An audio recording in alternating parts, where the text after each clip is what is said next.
Everybody, and welcome into Sports Talk Chicago. Great to see everybody right here live on a Wednesday night. John Meadows directing and producing. We're live on YouTube, Twitch, and Facebook, all at Sports Talk Chicago. You can find me personally at John Z Sports all over social media. We have so much to get to tonight. There's been some major developments as far as the NFL draft goes. Ryan Poles is committed to Justin Fields, plus Jalen Carter, in big trouble. We're going to break down that situation, talk about what it means for the Bears and for that first overall pick.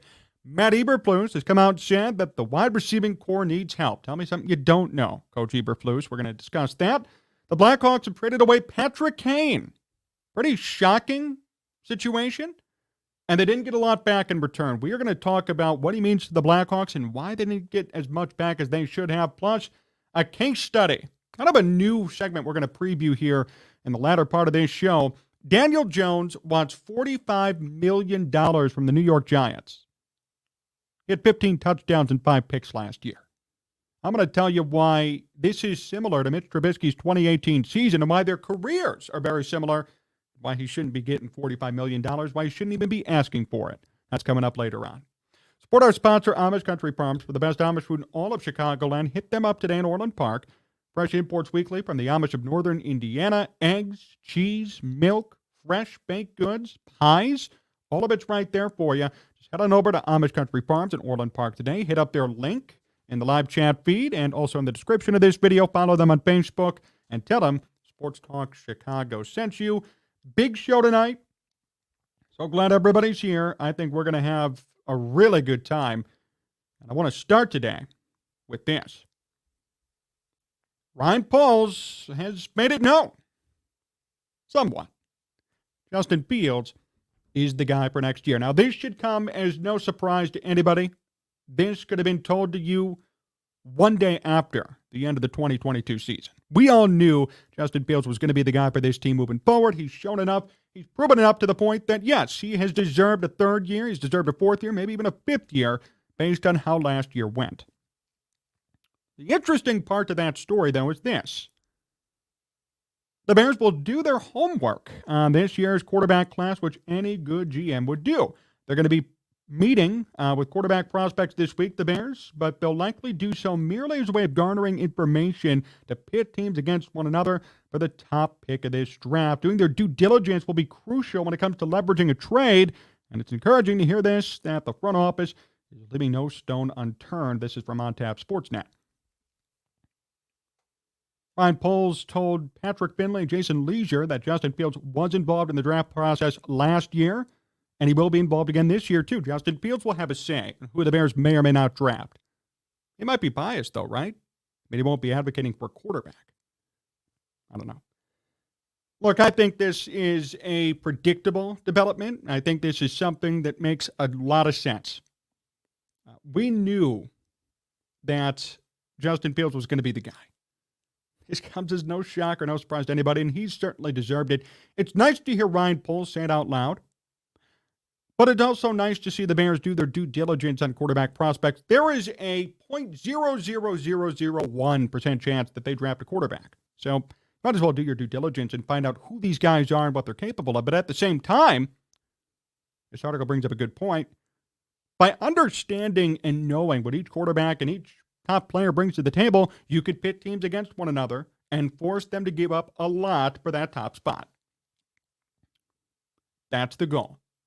Give up a lot for that top spot. And here's your opportunity to do it. Ryan Poles has to do his homework. I think that's very encouraging. And I think this whole report just corroborates the pattern that we've seen from the Bears all season long, all offseason long. Nothing wrong with that. There has been a recent development that may screw up the Bears when it comes to the value of the first overall pick. Jalen Carter in big trouble. I don't know if you saw the development this morning. It all kind of came out really quickly around mid-morning. So I guess he was street racing with a friend of his, and that friend in the other car got in a crash and died. Carter left the scene, didn't tell anybody anything. Now there's an arrest warrant out on his name. Put out a statement on Twitter later saying that he believes he will be exonerated from all charges. And maybe that's true. The fact is, though, this is a black mark on not only the Bears draft prospects, but every other team, and the value of the number 1 overall pick. That's the key. Chris Ballard, Colts GM, came out later today after all this reporting saying that maybe they don't need to trade up to the number 1 pick. Maybe they'll be fine at number 4. This incident with Carter being off the board could cause a lot of problems for the Bears. Maybe they can't get as much back as they expected. We just went over this last week, Sunday, on the show, talking about what the Bears could get back, potential trade packages floated out by Daniel Jeremiah,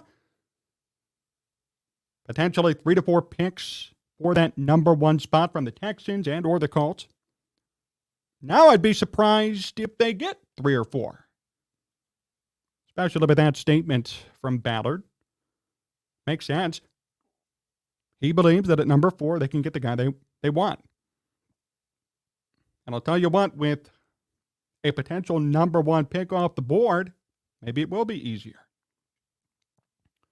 This was an untimely development, and it only, unfortunately, hurts the Bears. Now, the positive is this.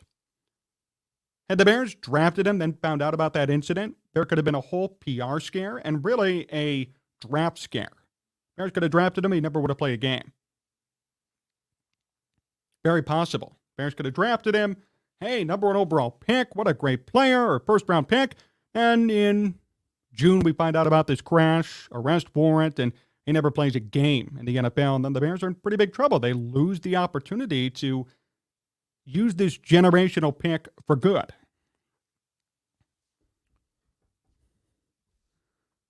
So I'm happy that this didn't happen after the Bears drafted him, because Carter was even above Anderson on a lot of boards. But this also goes back to character, too. Let's say somehow, some way. I don't even know how it's going to happen. Maybe he has a good lawyer. Carter gets off and everything's okay, and he's back on the draft board. I would be very hesitant to take him. Now, I know in the past there have been many guys who approach the draft, who lose draft stock due to personal incidents, and they end up killing it, and that's fine. But the Bears are an organization that has to do with class and integrity. They're not going to involve themselves in a bad situation. Look at what happened with Deshaun Watson. Say what you want about the whole Mitch Trubisky, Pat Mahomes, Deshaun Watson thing. At the end of the day, the Bears have no tolerance for what happened with Watson. And it would have been a complete and utter disaster here in Chicago if in 2019 or 2020, all these accusations came out and Watson was still on the team, or they had to move on from him, then there'd be no quarterback. Look what the Texans are going through right now. The Bears like to stay away, rightfully so, from controversy, and they're an organization, to their credit, of integrity. This does not fit the Bears mold. And I'm happy that this came out before everything happened. Only negative for all this for the Bears is that the number 1 pick may not be worth as much anymore. You lose a huge draft prospect, a potential number 1 pick, and it makes it easier for some of these teams like the Colts to stay confident in staying at 4. Ballard said today, GM, hey, we might have our guy at 4. Why do we need to move up? And that might be the new consensus. If somebody like Carter's off the board, you can't use him as a decoy anymore. There's less talent near the top, and the Colts are only 3 spots back at number 1. Maybe they don't need to move up. Or if they do move up, maybe it's to 2 or 3. They don't give up as much. They don't make a trade with the Bears. This is the scary part now, that Carter might be off the board.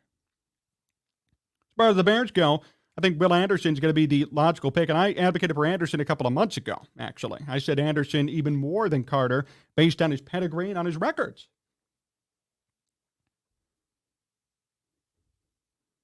He was very good in college. All-time SEC leader in sacks. Top 10 in NCAA history in sacks and tackles. Will Anderson has a proven track record of success in one of the best, if not the best, conference in all of college football. You are not going to go wrong in taking Will Anderson. I could assure you that. And I think at this point, that might be the Bears' only choice, unfortunately. they've kind of run out of options a bit.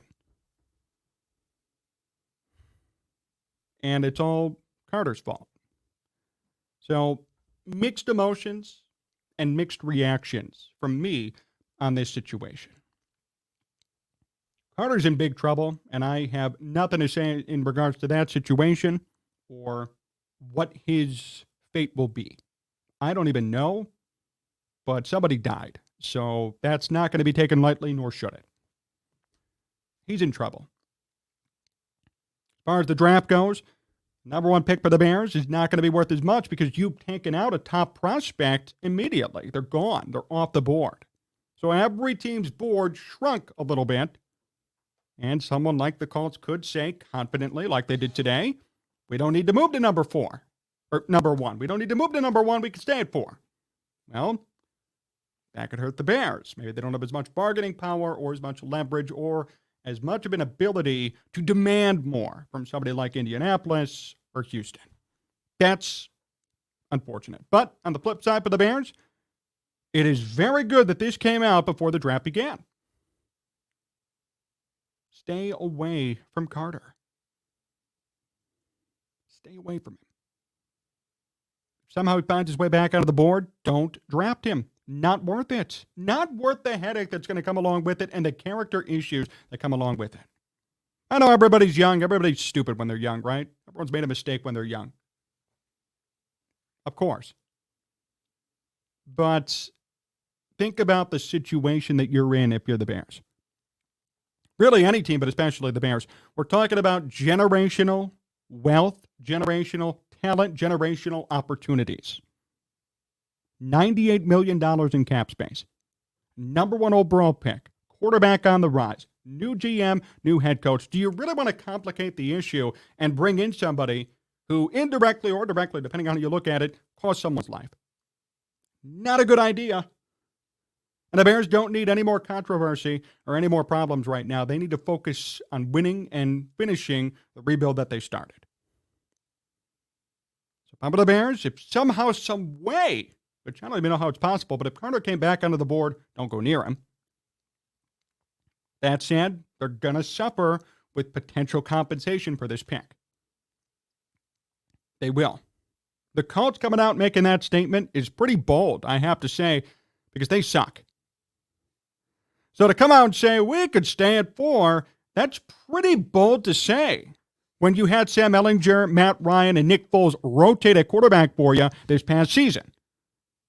So they feel pretty confident because Carter's off the board, they're going to be okay. That's when you know, personally, that maybe the Bears won't get back as much as they should or as they would have for that top pick. I don't know how anybody could say with the rotation of Matt Ryan, Nick Foles, and Sam Ehlinger that you are okay with staying at 4, but that's me. Maybe they firmly believe it. Maybe it's going to work out that way now because the top prospect is gone. And if that's the case, good for the Colts. They're going to play chicken and win. But that statement, you have to admit, is pretty damn bold.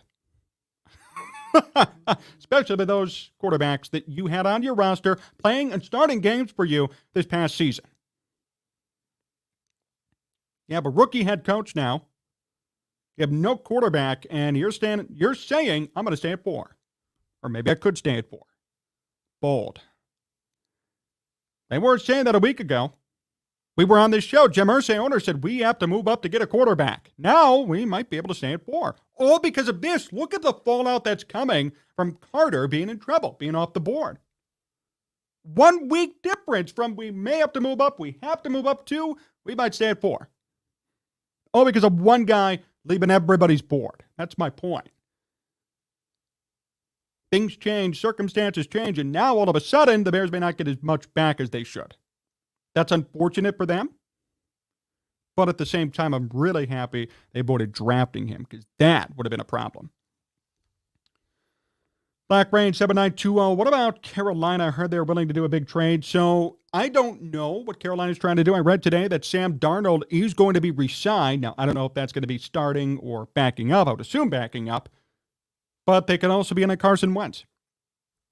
Reports have linked up Wentz to the Panthers because of Frank Reich.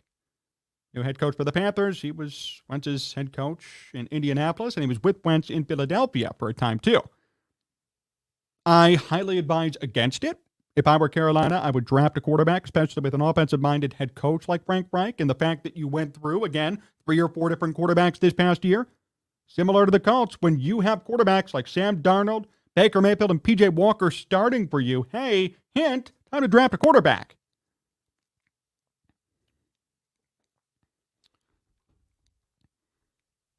So they could make a deal with Carolina, and maybe that should be the play now, because obviously it seems as if the Colts are pretty confident in where they're at. Unless this is all just smokescreen and big mouths talking without any action being done that's possible. But the Colts seem pretty confident, and they have certainly changed their tune from a week ago. I'm just saying.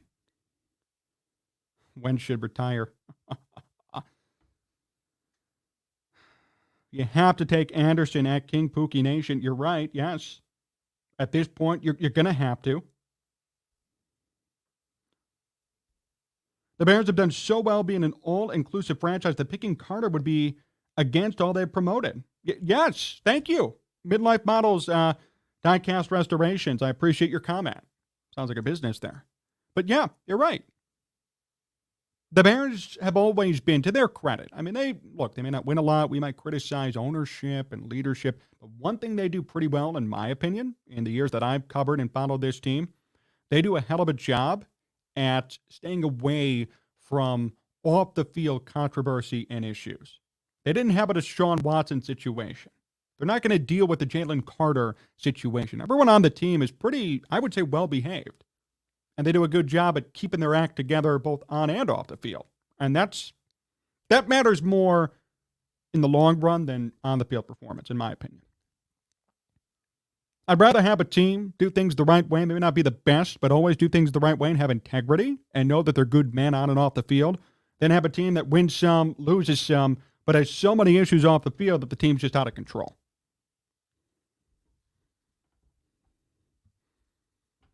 And Joseph, also depends on how the scenario with Carter plays out. But yes, I think he hurt his strap stock. He wasn't driving the car that crashed, but there's angles to the damage done. So, yeah, I agree with you, Joseph. Again, if he finds a good lawyer and if he finds a good PR team, he'll be okay. Might be late first round, early second round, and then he'll play in the NFL. But I find it very wrong that he raced somebody, they died, he didn't report it, he didn't stay at the scene, and that person's dead.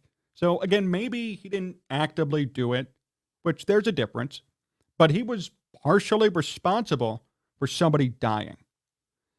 So, again, he has to find a good lawyer and a good PR team, and I think he'll be okay. But nevertheless, there's been significant damage. Somebody died, right? Somebody died, plain and simple. He's going to have to deal with that. He's going to have problems with that. And I think NFL teams are viewing it the same way. And now, based on the comments that we've seen since this reporting came out, other teams feel the same way, like the Colts. The Colts are assuming he's going to be off the board, and now they're fine with staying at 4. Teams are assuming he won't be there. So they obviously think it's serious enough to warrant the fact that if he somehow is on the board, he won't be going to the late rounds, and if he's off the board, they're going to expect it. Sports Talk Chicago, here with Jon Zaghloul, John Meadows, directing and producing. Hang out with us and comment with us. Contribute to the conversation. Hit us up on the live chat feed on YouTube or find us on Facebook and Twitch at Sports Talk Chicago. We read your comments after every segment. We're sponsored by our good friends at Amish Country Farms. So Matt Eberflus has also made some comments at the NFL Combine. Everybody's there right now in Indianapolis, Matt Eberflus's old stomping grounds. He said something that everybody kind of knows about, but I have to say, to his credit, it's nice to hear somebody with authority say something that needs to be said. It's nice to hear somebody be honest about a situation and not blow smoke up people's asses. You know, for years, we've seen so many Bears head coaches blow smoke. Matt Nagy, chief culprit number 1. Blowing smoke about his team, blowing smoke about the situation, blowing smoke about quarterbacking and play calling, lying about stuff to the media. Matt Eberflus, to his credit, has been fairly honest about what the Bears look like and what their needs are heading into this upcoming season. Matt Eberflus said this the other day in regards to draft needs for the Bears. Quote, as a receiver, You got a playmaker. We saw it in the playoffs. You saw it in the Super Bowl. Those guys are making plays in critical moments, and that's what we need. At Eberflus from the top rope, coming down and saying everything that we've been saying for the past year and a half about this Bears team. There is no number one wide receiver. There's a number two, number three, Darnell Mooney. There's a number two, number three, Chase Claypool. There are a bunch of random guys who some are going to be here, some won't be. But in week 17, your number one wide receiver, Simba Walker, you get a problem. Dante Pennis was a disappointment till late.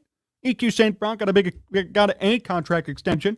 And Bayless Jones didn't really turn it on till late either, and I still think he might be a bust. The Bears have no wide receiving. Matt Eberflus actually said it. And I would hope that this will be something they're going to address in the draft. Finally, there's honesty of assessing a situation. As right here in this article, I love the honesty of a coach who makes two things clear. Firstly, the Bears need a true WR1, and Chicago doesn't have that player right now. PlateRnation.com article. Yes. Yes. They don't have a WR1. They need one. They don't have one right now. They need a WR1, and they don't have one. Time to make a move. Brian Poles and Matt Eberflus. But I appreciate the honesty. And by the way, this will hold them accountable too. So we got proof of this. So if we start August and September, the Bears don't have a number one wide receiver, we're going to come back and bash Eberflus and Poles. They know this is a need, and that's great. Now do something. You know it. You've identified it. Perfect. Next step is doing something. Whether it's drafting, whether it's making a trade, whether it's signing somebody via free agency. Time to make a move. Time to give Justin Fields what he deserves to have.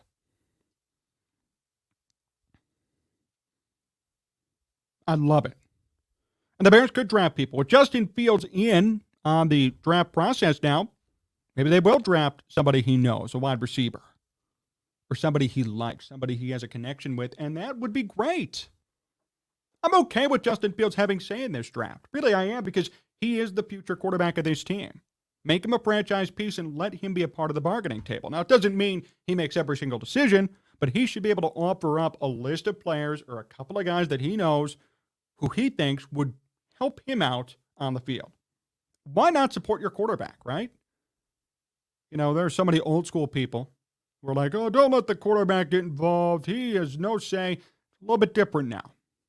Justin Fields is the franchise guy for this team. The Bears are committed to him, and at the same time, he's committed to the Bears. He wants to stay here and be a Bear.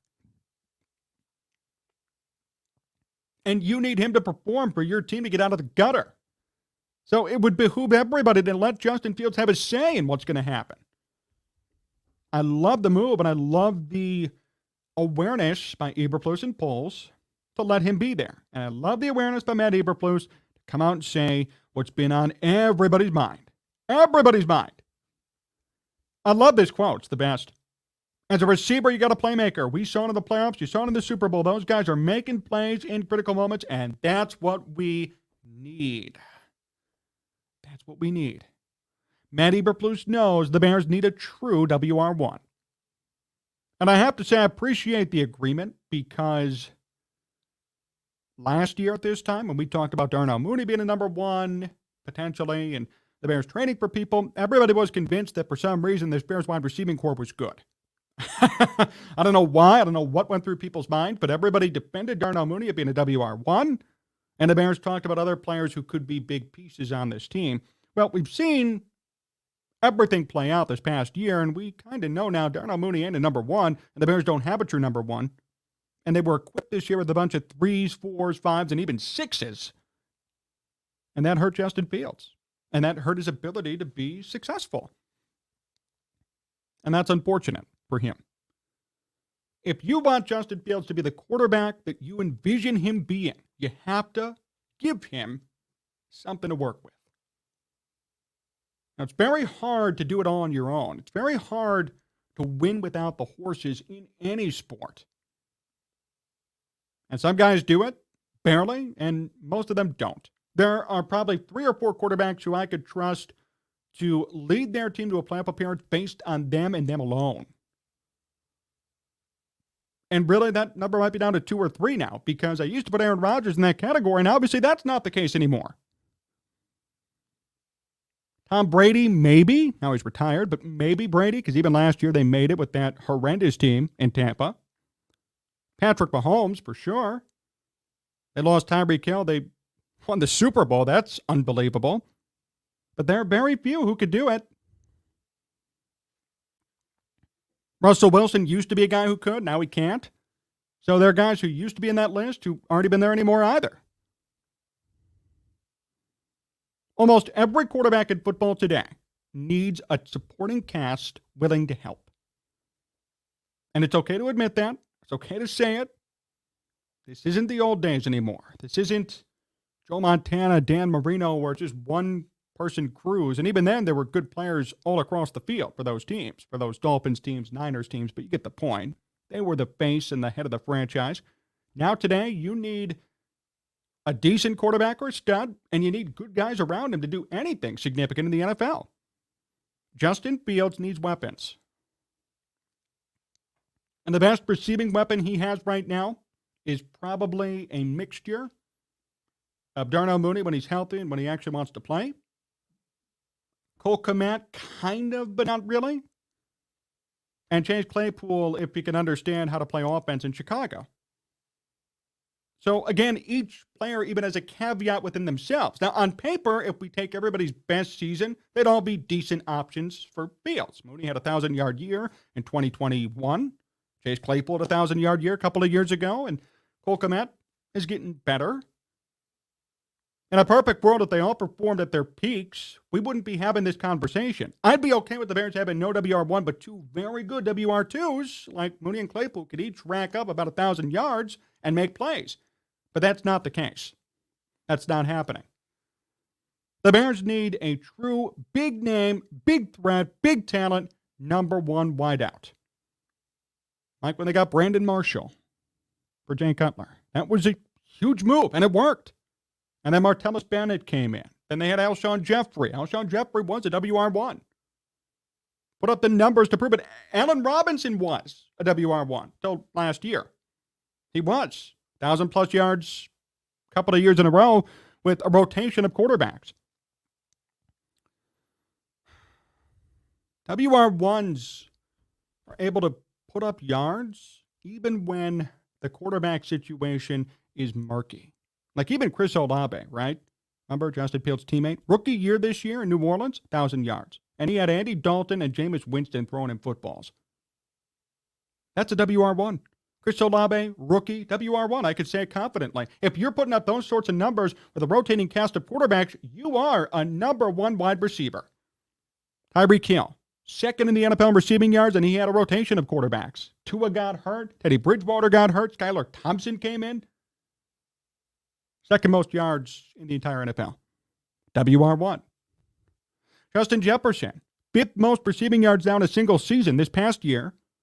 And he had Kirk Cousins thrown to him. Or how about this one? Mike Evans, 9 straight years of 1,000 yards. By the way, he's 2 away from the record of 11 with Jerry Rice. And he's had how many different quarterbacks in Tampa over the years? How many? Tom Brady, Jameis Winston, Josh Johnson. I could name tons of different quarterbacks. Josh Freeman. Random guys who don't even play football anymore. Blaine Gabbert. There's a WR1. 9 straight years, 1,000 yards with probably 10 different quarterbacks? Yes, that's a WR1. That is what the Bears need. I don't know how they're going to get it done, whether it be through trade, draft, free agency, something. But what I appreciate more than anything is Matt Eberflus's ability to be honest and to rightfully assess a situation. There's no blowing smoke. There's no Matt Nagy traits. There's no Nagy-isms in there. It's, hey, we need a wide receiver. We do. Like you said, you got a playmaker. We saw it in the playoffs. We saw it in the Super Bowl. Those guys are making plays in critical moment, and that's what we need. We need it. Thank you, Matt Eberflus. You're preaching to the choir here. And again, now the next task is going to be, can you get it done? Can you do it? I think he can. I think the Bears can. No reason why they can't. I think it'll go well. And remember, if they don't, we have the proof now to hold them accountable in August or September if things don't go their way. So either way now, they're putting themselves out on a ledge, which I respect. Let's hope they can come through and get it done. Joseph, I'm going to give Kmet some rope because the tight end just down Bloom as All-Pro till 26 usually. Oh, they just don't Bloom till 26. Okay. And Claypool, since he's a late starter. Okay.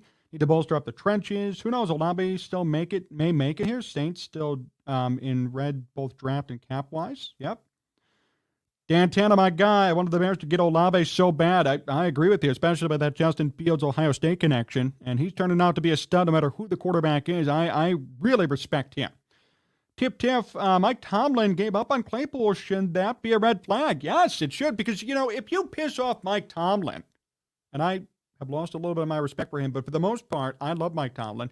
If you get to a point where you piss him off, then we got a problem. It's like the whole Bill Belichick and the Patriots thing. When you piss off Bill Belichick, it's like, where else are you going to go?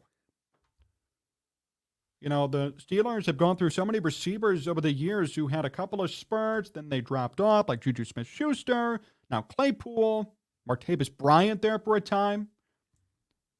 If you piss off Mike Tomlin, yes, it is a red flag. And the person who's been on that is Be Wicked here in the comments. And I know if he's listening, he knows it. He told me that from day one when the Bears brought in Claypool.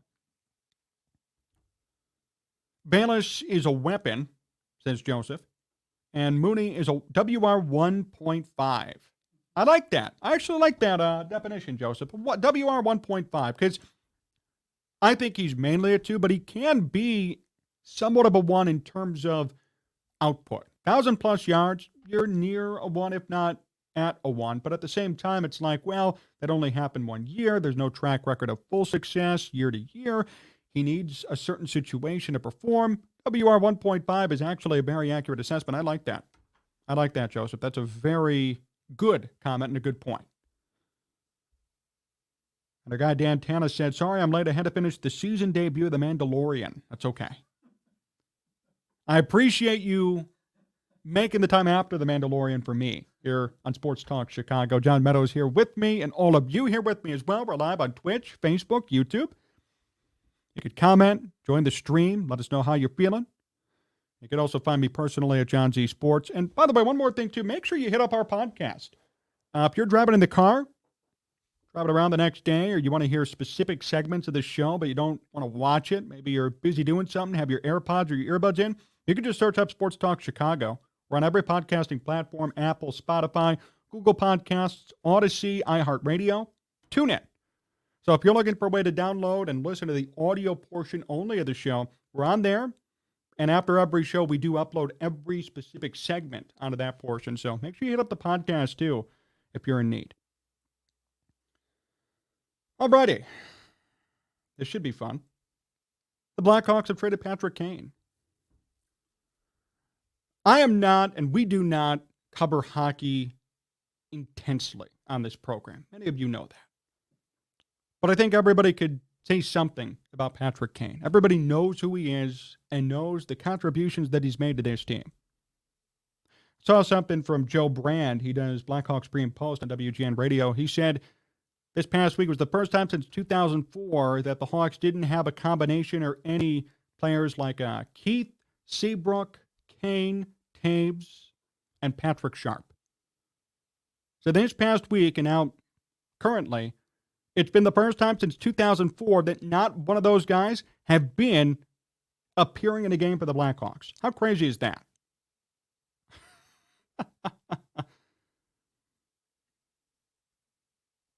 Look, I understand why the move was made, and I want to say this. The Blackhawks are doing what the Cubs did. So I respect the mission and the end goal of what they're trying to do. They're trying to rebuild. They're trying to be a brand new team. They're trying to redo and rekindle the flame of their Stanley Cup championships. The Cubs made the tough decision to get rid of Anthony Rizzo, Javier Baez, Chris Bryant, and I think it's worked fairly well. And this will work well, too. The wound is fresh. Everybody's hurting. Saw a piece saying that the Blackhawks players are suffering from a mental health crisis. Not even kidding. I read a piece about that today in the Chicago Sun-Times. So a lot of stuff is going on. A lot of emotions are out there, and people are trying to process the entire situation, which is understandable. See, it's way different because Kane won 3 championships for them top pick, unlike Rizzo, Bryant Baez, who won 1 and then kind of spaced out. 3 championships, definite Hall of Famer, Blackhawk for life. You really can't imagine Patrick Kane not being on the Blackhawks, not wearing 88 on the ice with red. Well, he'll be wearing a different kind of red now on the Rangers. But yeah, it's very shocking. So I appreciate and I understand the mission from the Blackhawks, and I have no issues with it at all. Nothing. But here's my problem. My only problem with this.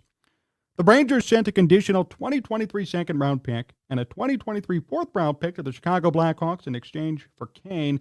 If the Rangers win 2 playoff rounds this year, the second-round pick becomes a first-round pick in 2024 or 2025. The Arizona Coyotes got involved as a third party to retain some of Kane's salary and make it possible for the Rangers to fit him in under the cap. In exchange for retaining 25% of Kane's cap hit, the Coyotes got a 2025 third-round pick from the Rangers. Does this trade sound fair to you? That's the question I pose to everybody watching right now. Does that trade for Patrick Kane sound fair to you? The Blackhawks gave up Patrick Kane, and they did not even get a guaranteed first-round pick. Meanwhile, a different team that had nothing to do with this got a third-round pick. And the Hawks might get a second and a third, and that's it for Patrick Kane. This is my problem.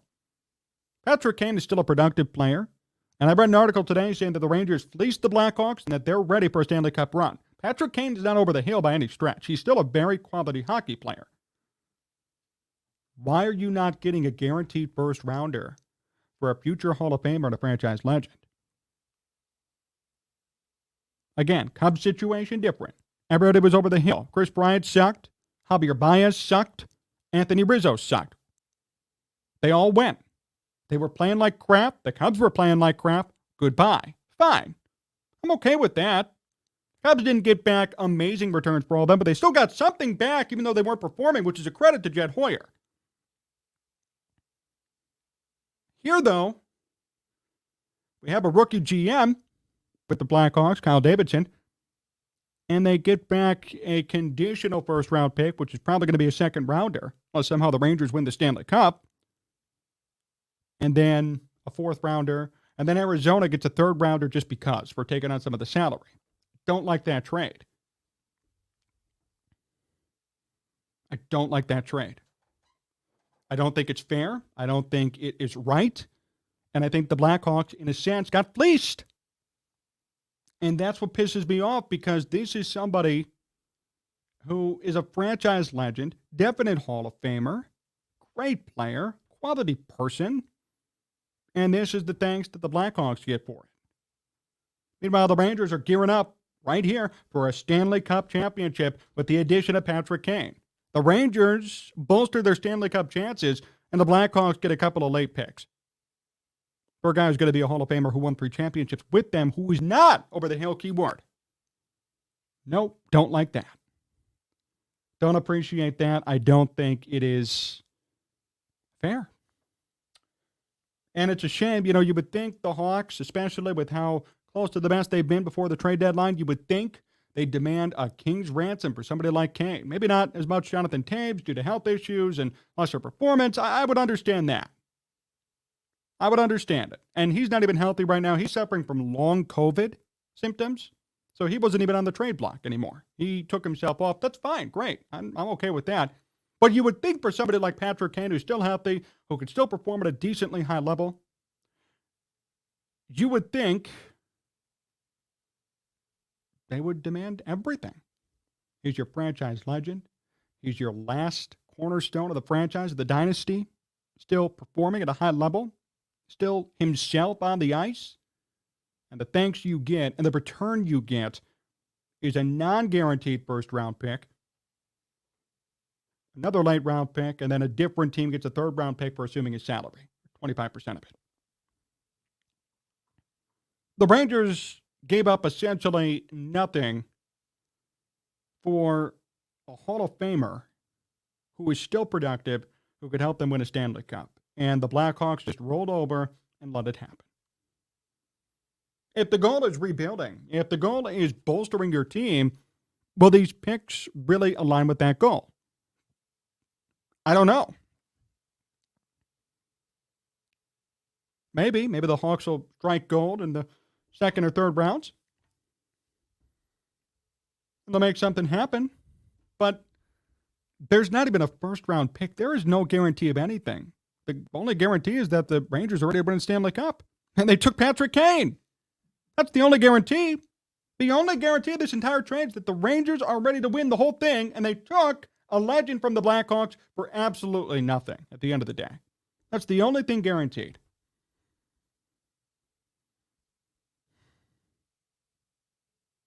Just to remind you of the conditions surrounding the pick, the Rangers sent a conditional 2023 second-round pick and a 2023 fourth-round pick to the Blackhawks in exchange for Kane. If the Rangers win 2 playoff rounds this year, the conditional second-round pick becomes a first-round pick in 2024 or 2025. So not even for this year. And the Rangers have to win in order for that to become a first-round pick. What a damn joke. That's horrible. A horrible deal for the Blackhawks. I love the spirit of the rebuild, and I love how committed this new regime is to doing it. But if you're going to do it right. If you're going to actually commit to this, then do it the right way. You're getting back peanuts for a Hall of Famer who can still perform, who's a cornerstone of your franchise. Not like it's a Chris Bryant or Anthony Rizzo or Javier Baez situation. Kane is still performing. He won 3 championships with you. You drafted him and developed him. And now you're sending him away for a second and fourth round pick that could become a first round pick if all these different conditions are met. Give me a break. If you want to be committed to a rebuild, then do it the right way. Stashing third round picks is not a rebuild. It's a failure. Saying, hey, I have 50 picks and they're on the third through fifth round, that's not an accomplishment. It's a failure. You need to get back more for somebody like this who's a cornerstone of your franchise. You did not do that. The Blackhawks failed in this trade. They succeeded in their idea. The idea is good. The execution was bad. They get nothing back for an NHL legend, for an NHL Hall of Famer, for a Blackhawks legend. They get nothing. They get peanuts for somebody who could still perform and someone who will probably help the Rangers win a Stanley Cup. They lost the trade, and they got fleeced. Callan, the fact that Chicago didn't even get a player of some type in return hurts. Yep. Arizona and Chicago got fleeced, in my opinion. I think it would have kept Kane like till retirement, says Joseph. And Dan Tanna, good Lord, those conditions. Yeah. And that's why I read them twice. You said those stipulations for the first round pick are ridiculous. Yes. That's why I made sure to read them twice, because they're so lengthy. It's like reading fine print. It's like all those gambling commercials. You ever hear those on the radio? It's like 30 minutes of fine print. 1-800 here, 1-800 there, and this state, that state, this state. That's what it sounded like that I was reading to you, the stipulations for this pick. And don't even do the trade. And then keep Kane around, because unless you're going to get back a lot for him, demand a ransom for him, get something that's going to help you, there's no point in doing it. The Hawks lost this trade, and it's a damn shame, because Patrick Kane is Patrick Kane. You know the name, you hear the name, you know what he's synonymous with: winning Stanley Cups, performance, legendary status, Hall of Fame, Blackhawks, and you piss all that away for maybe a first-round pick if the Rangers win enough and a fourth-round pick. Bad trade. Right here on Sports Talk Chicago, Jon Zaghloul, John Meadows here with you. One more segment to go. This is an experimental segment, but I found this so fascinating. It all started with a tweet that I put out probably a week ago now. And candidly, we were going to do this last week, but we had Ozzie Guillen come on late, and we spent so much time with him that I said, you know what? This is still relevant, and we will talk about this next week. So the week is here. So here's how this all started, February 21st, okay? Daniel Jones is seeking $45 million a year for his new contract, according to Dov Kleiman, covers the NFL. I commented on that tweet saying the following. Daniel Jones had 15 touchdowns, 5 picks, and a passer rating of 92.5 in 2022. For some context, this would be as if Mitch Trubisky, after 2018, demanded $45 million per year. Jones is not worth what he's asking for. I'm not the only one who thinks this. Boomer Esiason, WFAN, said the following. It's ridiculous for Jones to ask for this.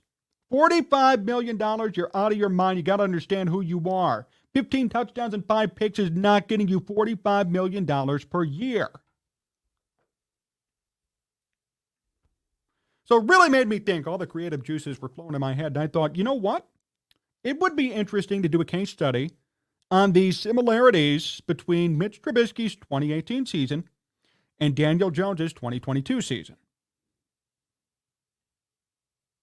Because believe it or not, they were eerily similar. And believe it or not, as players, they're eerily similar to this day. Like literally 0.1 difference in career passer rating. That's it. 86.4 for Mitch, 86.5 for Daniel Jones. And Daniel Jones is entering his 5th year. The Bears declined Mitch Trubisky's 5th-year option, and it looks like the Giants are going to pick it up for having a year that was similar to Mitch in 2018. The Giants are going to regret this move. Regardless of what you think of Mitch Trubisky, I'll be the first to tell you, and I like Mitch, he is not worth $45 million per year. He's not. He's not worth that much money. So why the hell does Daniel Jones think he deserves that much money? I want to take a look at this chart here, these numbers in front of me. So Daniel Jones this past year, 3,200 passing yards, a 67% completion percentage, 15 touchdowns, 5 picks, and a passer rating of 92.5. Mitch Trubisky, 2018, 66.6 completion percentage, so about a full percent below Daniel Jones. 3,200 passing yards, nearly the same amount as Daniel Jones. They're separated by 18 yards. 24 touchdowns compared to 15 for Jones. 12 picks. Jones only had 5, so Jones less picks, but much less touchdowns. And Mitch Trubisky had a passer rating of 95.4. Jones, 92.5. They practically had the same season. Literally the same thing. And after 2018, there was no talk from anybody about $45 million per year for Mitch Trubisky. And by the way, the Chicago media scene is soft. New York media is pretty hard-hitting. I'm surprised nobody has come out and drawn this comparison or taken a look at this and said, Daniel Jones, you're out of your mind. Boomer Esiason did, but I'm surprised this is not making the media rounds. What world do we live in when it comes to NFL quarterbacks? I would rather sign Jacoby Brissett or Geno Smith or any other free agent and have them still compete with Daniel Jones. Last year did not prove that he is starting quarterback material. It proved that he works in a system, that the Giants had a good defense. That's what it proved. It didn't prove that he is a franchise guy. He's a leader. He's the one reason why the Giants made it as far as they did. It doesn't prove any of that. Why the hell does he think he deserves $45 million? I mean, $45 million for Daniel Jones? Just last year, everybody said he's going to be gone, going to be cut. Last prove-it year, not good enough. And last season, in 11 games, he had 10 touchdowns and 7 picks. You don't think that's going to repeat in some capacity? One good year with Brian Daboll doesn't mean the next 5 are going to be the same. And by the way, a good year for Daniel Jones is 15 touchdowns and 5 picks.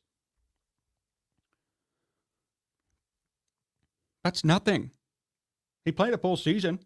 That's nothing. That's less than 1 touchdown per game. All he did was not turn the ball over, which is great. But does that make you deserve $45 million? He did his job as a quarterback. Good job. You should get paid the average rate for a quarterback now. Instead of your rookie contract, yeah, you'll get paid the average rate for the 32 starting quarterbacks in all of football. Perfect. No, you want the top rate. You want Lamar Jackson money. You want Patrick Mahomes money for what? Not turning the ball over? Whoop-de-doo. You do a basic thing and you want X amount of money? It should be intuitive by year 4 that you're not fumbling the ball 20 times per season or throwing more picks and touchdowns. That should be intuitive. If you're not doing that by year 4, your ass is going to be on the street or on the bench. So what makes you think you deserve $45 million? It's actually entitled.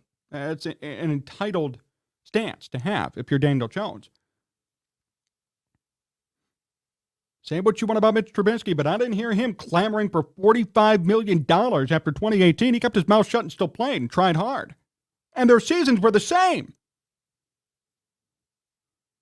Where does he get off in demanding this much money?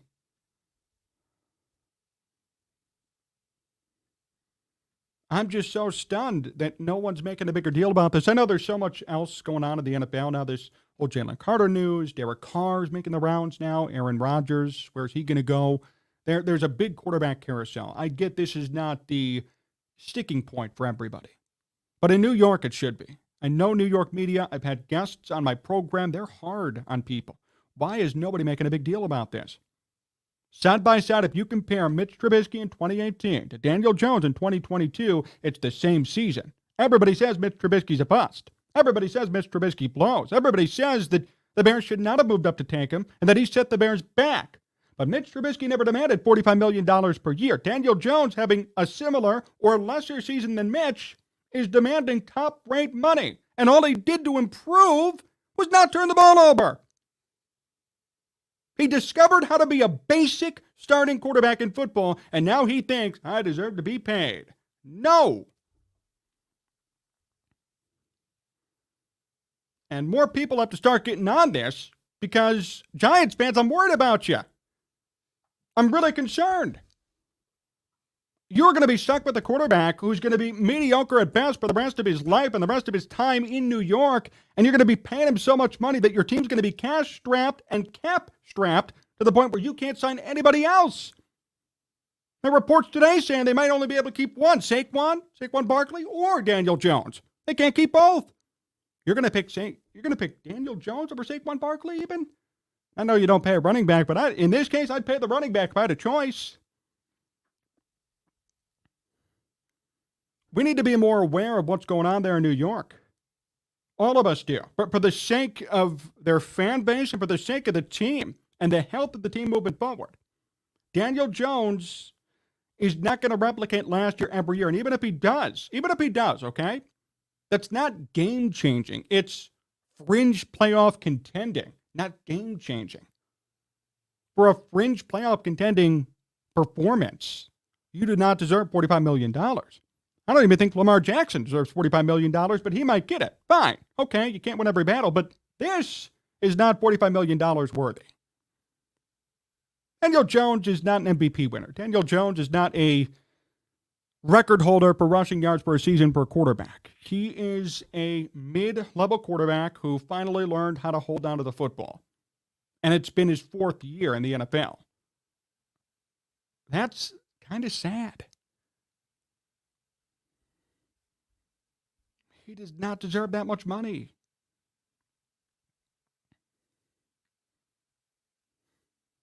He already has 42 fumbles in his career.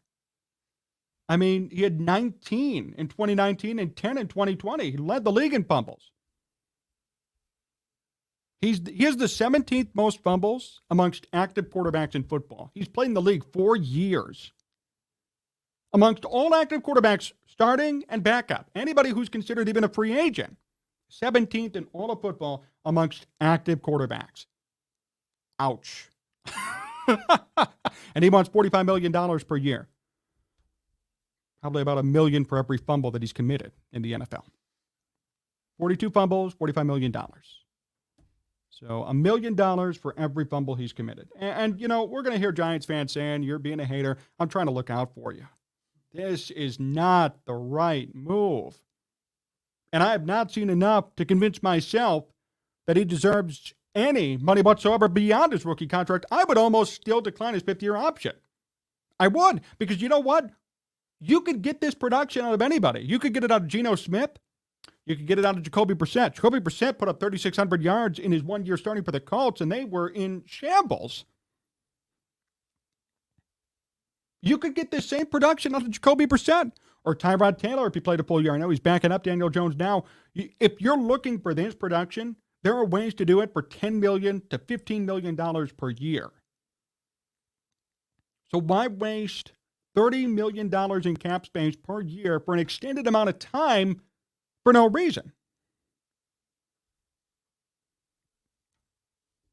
Daniel Jones and Mitch Trubisky had similar years, but the paths could be different.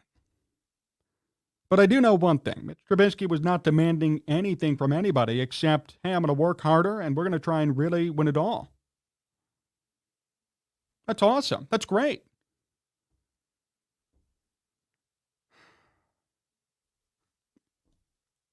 I don't know, and I'm laughing. I sit here and I smile and I laugh because I don't know how it's possible that everybody's just going along with this story that Daniel Jones gets $45 million. I can't even imagine what would happen if he was on the Bears and I heard that he wants $45 million. This microphone would be on the floor, and this table would probably be upheaved. So I don't understand where the logic comes from. And the thing that really hurts me, and this is why Giants fans, you might make your bet in this, no one's really speaking out about it too much. I haven't heard much about, hey, this is kind of ridiculous. Hey, this makes no sense. There's been kind of nothing. There's been some things from national NFL insiders and the national community, but there hasn't been enough from Giants fans to combat these reports. They listen to you more than you think, I'm telling you. Look at Justin Fields coming in last year when he shouldn't have come in. Matt Nagy caved to everybody. They listen to you. Giants fans, speak up. 15 touchdowns and 5 picks, newsflash, is not good. It's fine. It's 18th to 20th best QB stats in the NFL. Great. Hey, good job, Daniel Jones. You didn't throw too many picks, and you stopped fumbling the football. That's awesome. That's great. You've now achieved level 1 of being a quarterback in the NFL. You're now a level 1 quarterback. Good job. It took you 4 years to do it. So now you think because you passed level 1, you're on to level 2, you deserve a $30 million pay raise? No, that's not how it works. Win something. Prove to everybody you deserve it. I've seen this song and dance before, and I've seen literally the same season before from Mitch Trubisky. Giants administration, Joe Shane, whom the Bears could have hired last year. Don't do this. Don't pay him. Because if you do, Giants fans are going to be all over you. You know it, and I know it too.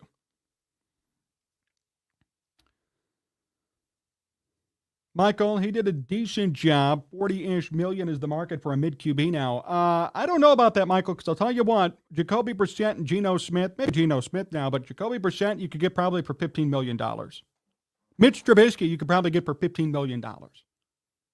And I'd say they are mid-level, 18th to 20th best QBs in football. I don't know about $40 million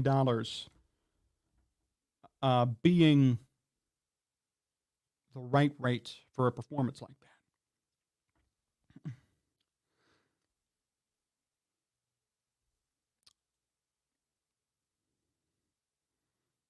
Let me take a look at some of these other comments. If Matt Nagy won a Super Bowl ring, then Jones should get his money. I'm just saying one robbery deserves another, I guess. Mitch to the Giants, calling it. Aaron, okay, interesting.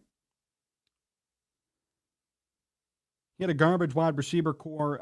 Yeah, he did. At the same time, though, he had a good running back, had a good offensive line, ran the ball for a decent amount, and had a good defense around him, and the Giants made the playoffs.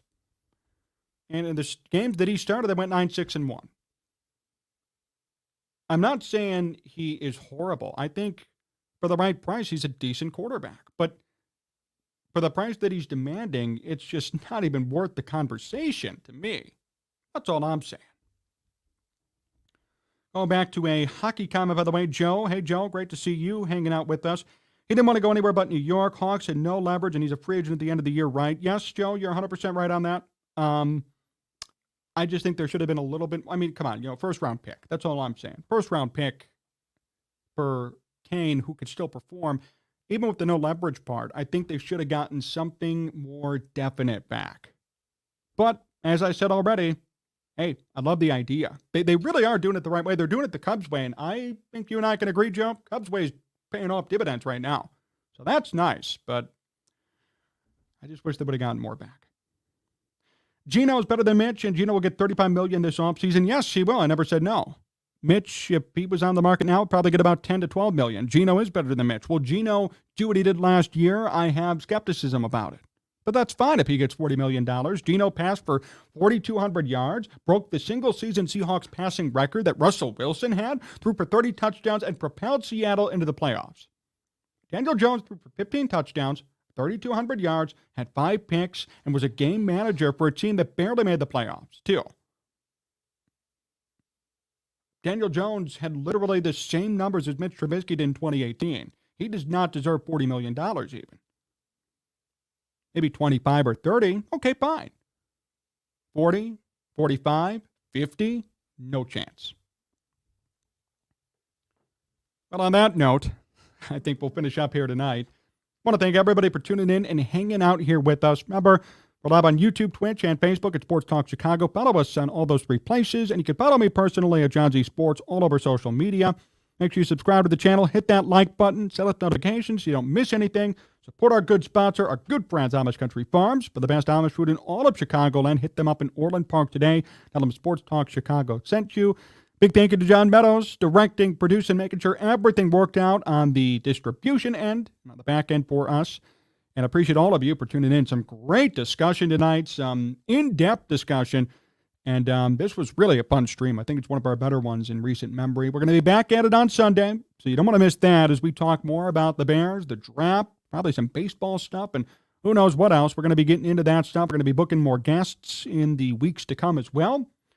And just appreciate all your interaction and all the good things that you bring us. You guys are all amazing, and we're looking forward to continuing to bring you some great coverage coming down the pipe here. Thank you so much for watching. We'll see you on Sunday. So long, everyone.